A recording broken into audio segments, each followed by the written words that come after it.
And welcome to the final part in our 5-part mini series on language coaching. What is language coaching? How does it work? How does it benefit the learners, you as an educator? So, lots of exciting stuff so far. And my name is Gabriella Kovács. I'm co founder of the International Language Coaching Association, or as we fondly call it, ILCA. And we'll be looking into a very exciting aspect of language coaching, which is how it can support sustainable well-being for both the teacher, the coach, and also for the learner. It's a theme that we don't necessarily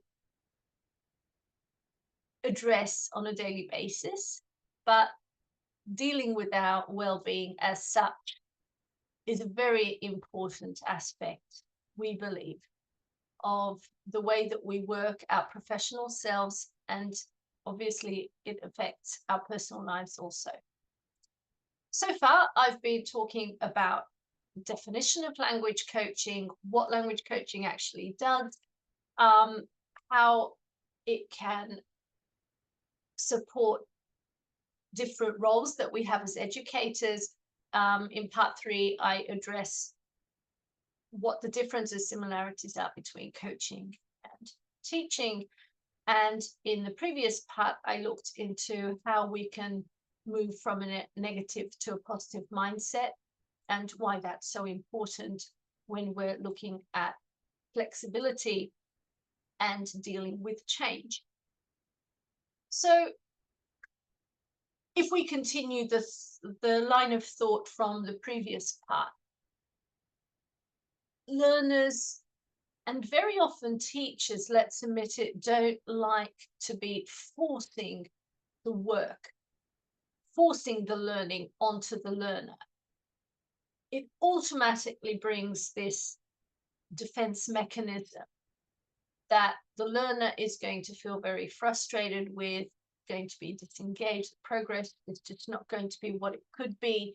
And there's this very, very strong sense of frustration, which will, let's be totally frank, it's just going to stress everyone out. If we're looking at approaching what we do in class, but also before and after the lessons, if we address it from a well-being perspective, we're going to move into looking at how we can sustain our energy levels, how we can just feel good, not in a silly and very simplistic manner, but with conviction, with an understanding of, if I'm okay, then you're okay. If you're okay, then I'm okay. So this sense of being able to bond with each other with positivity. So we're not trying to put pressure on the learner. We're trying to guide them and support them with our presence and the way that we are in a space with the learner. It's not about trying to fix them or trying to put something on them. This is what you have to do. Let's have a look at this. This is what we're going to be working on today. How do you feel about it? What's your approach? How do you think that this, whatever topic, lesson, page in a book, whatever, how do you think this can benefit you? What can you do to show up with a more positive approach to what you're going to be doing in the lesson? So instead of pushing, you can be just opening up space and providing as much enjoyment as you can and excitement, which is going to definitely have a footprint on what goes on in the lesson. So for a language coach, what this means is that we're looking at,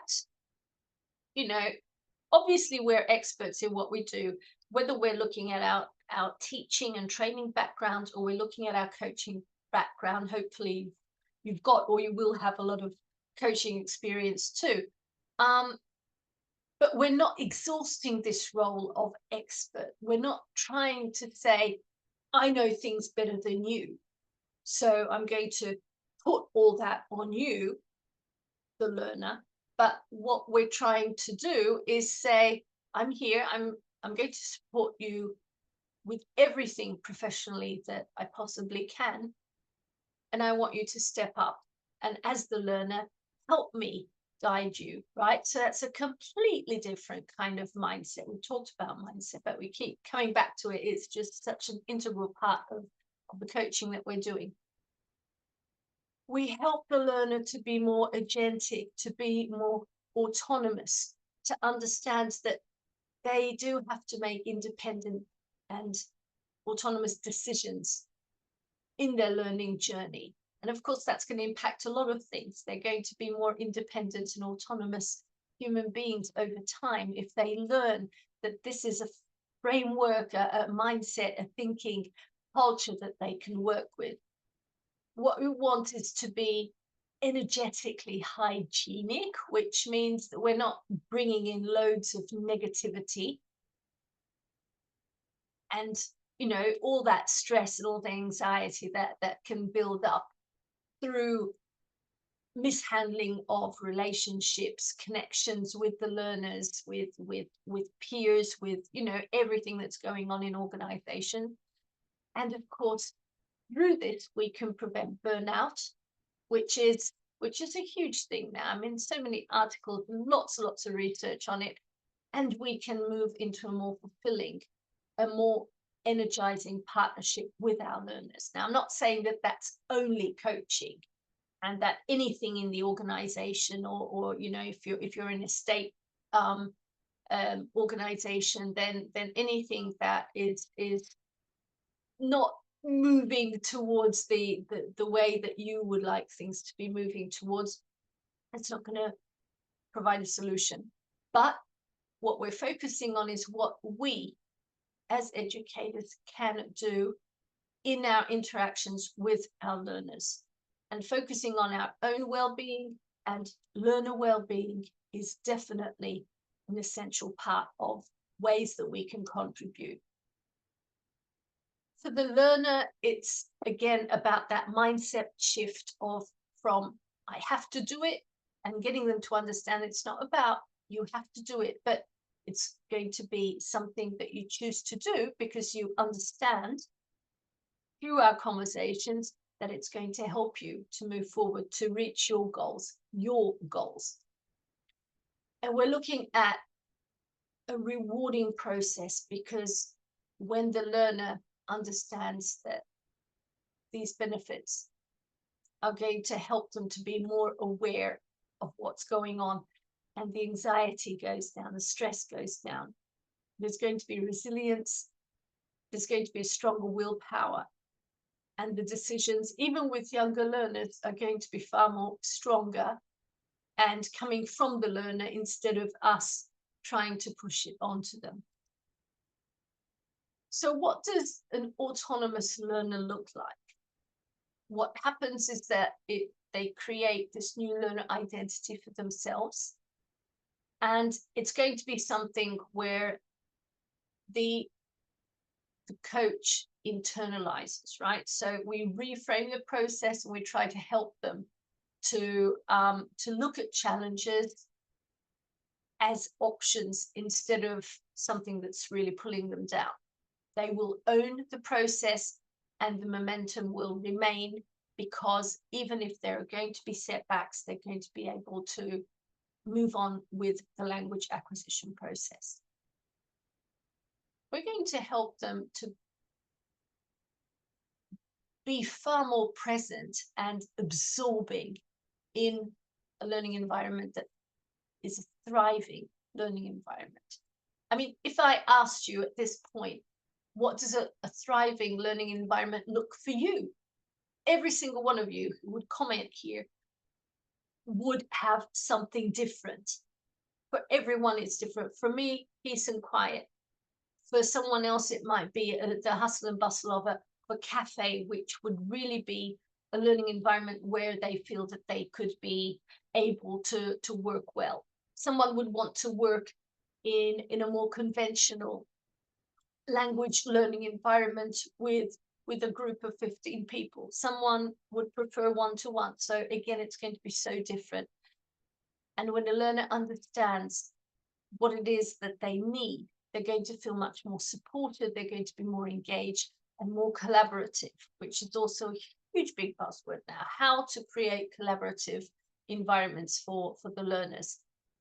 And it's going to be much more of a culture which is going to grow for the learner, because it's going to kind of splash out of the riverbed, so to say, and it's going to create something for the learner where they understand that they can be positive, they can look at themselves as confident decision-making persons, and of course that's going to work not only in the classroom but outside also.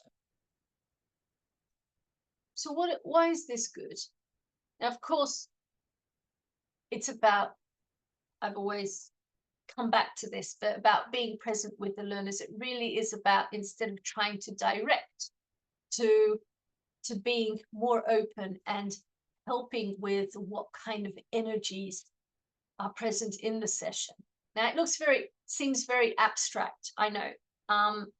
What we can do is be much more careful looking at this energy hygiene and looking at what success means. Instead of saying, okay, this and this happened, you could be thinking of this and this happened, and I'm trying my best to focus on the positive outcome of that. Okay, even if you've got a difficult conversation, even if your learner feels like they're not making progress, they are, and we have to reassure them in that.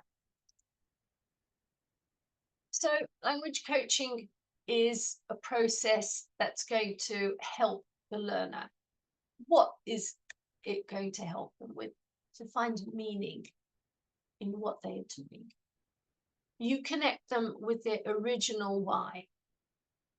They will be more creative.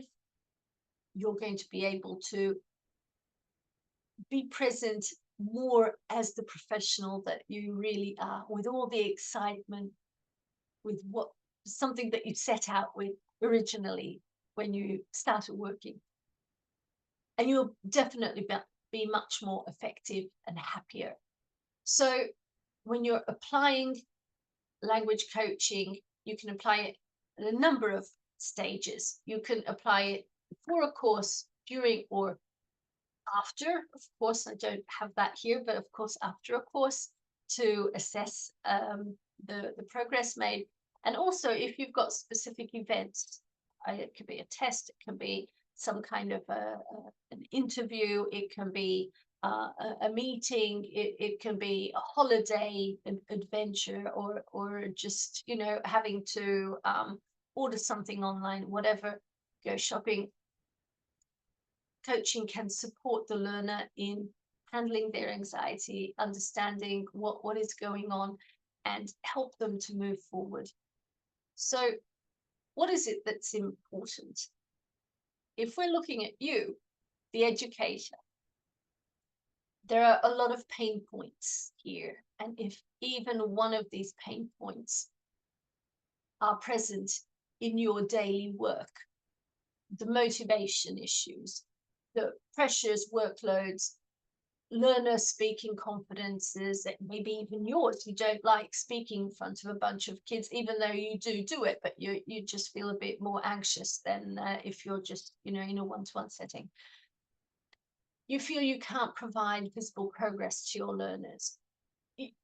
You and the learner also feel constrained because of the one-size-fits-all curriculum. There's clear evidence of burnout, fatigue for you. Also for learners, that can be an issue. With all the pressures and the lexical knowledge that is being pushed upon them. Hopefully not in your school, but it can be a case very often. How error correction happens, what sort of feedback responses you get, or how your learners are giving you feedback, and what sort of misunderstandings that might be leading to. And of course, confusion of roles. What am I doing? What should I be doing? So if any of this is something that you can relate to language coaching, it's not the only thing that can help, but definitely it can address these and provide positivity and support for you and your learners alike if you get more acquainted with the skills, the techniques, the framework, the whole methodology of language coaching as such. It's an emerging discipline. It's here to stay. ILCA is here to stay. We're here to support you.